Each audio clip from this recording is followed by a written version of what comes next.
to you the President of the United States.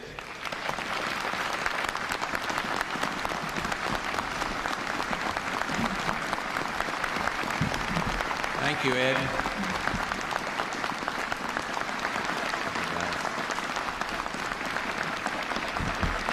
Thank you all.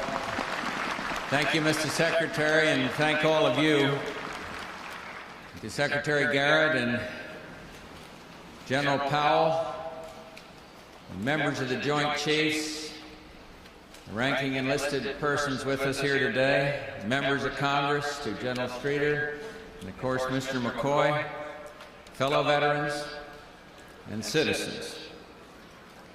On this cold autumn day, in this hallowed place of honor, we gather to convey our nation's gratitude for those who risked their lives for the land, the people, and the ideals they loved.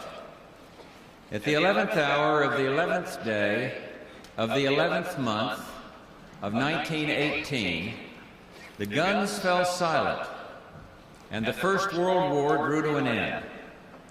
Ever since, Americans have set aside November 11th to honor our veterans whose footsteps set the pace of freedom's march.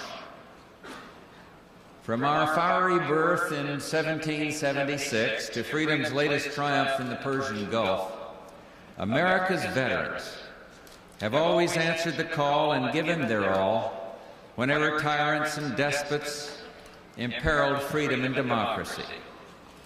They called World War I the war to end all wars, but that was not to be. The earth was engulfed a second time, and Americans of my generation rose up again to defend their homeland and liberate 2 continents. 50 years later, the memorial to World War II veterans is all around us, an America strong and proud, her proud example lighting the way to liberty. And yet, even with that war's end, freedom's work was not complete. First in Korea, and then in Vietnam, 2 more generations of Americans responded with determination and vigor. And today, on this Veterans Day, we owe a special debt to the men and women of Desert Storm. They went proudly, willingly, on a mission of high principle and noble purpose, to defeat aggression and defend freedom. They freed a captive nation and set America free by renewing our faith in ourselves. And in this victory, America rallied behind those who served in Desert Storm, and in a wonderful way, they rallied behind those who so proudly served in Vietnam. It was long overdue, and it was good for the nation's soul. America holds a special place in history. As we've preserved and strengthened our own democracy, we've sought to extend the blessings of liberty throughout the world. The ideals on which this great nation was founded have taken root in new and fertile lands. In the Western Hemisphere, 98% of the people now live in democracies. In Africa, people line up to vote as one-man states collapse. Europeans, East and West, unite in ways never thought possible. Age-old enemies of the Middle East finally sit face to face to seek an end to their bitter strife. The Soviet Union strives to throw off the dead hand of communism, and the time is coming when those last few totalitarian states will fade into historical oblivion. The United States will always be a force for peace in the world, but the peace we seek is a real peace, the triumph of freedom and prosperity, not merely the absence of war.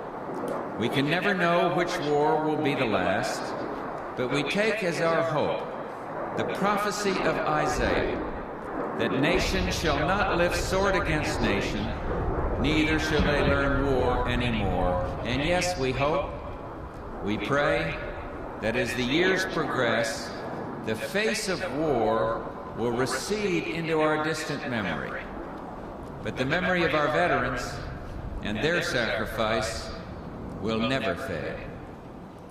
President Coolidge said long ago, "The nation which forgets its defenders will itself be forgotten." We will not forget. America will not forget. We will not forget those who died.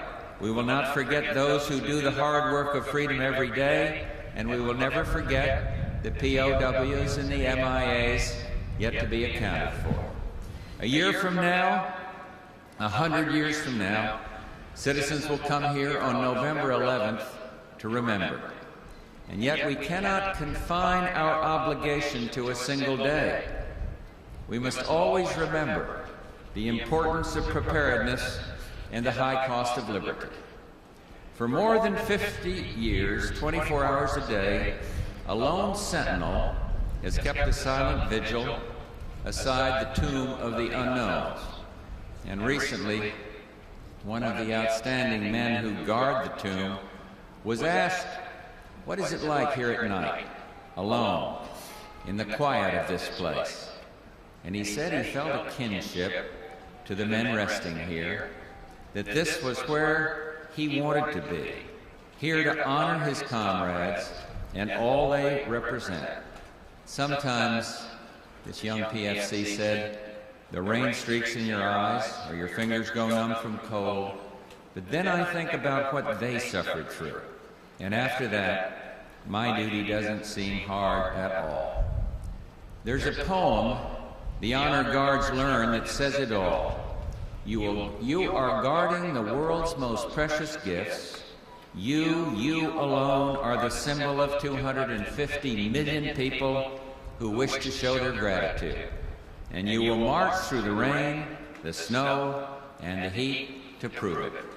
To the men and women of our armed forces and to all our veterans, know that you have your country's gratitude on Veterans Day and every day of the year. And may God bless America and the veterans who keep her free. Thank you very much.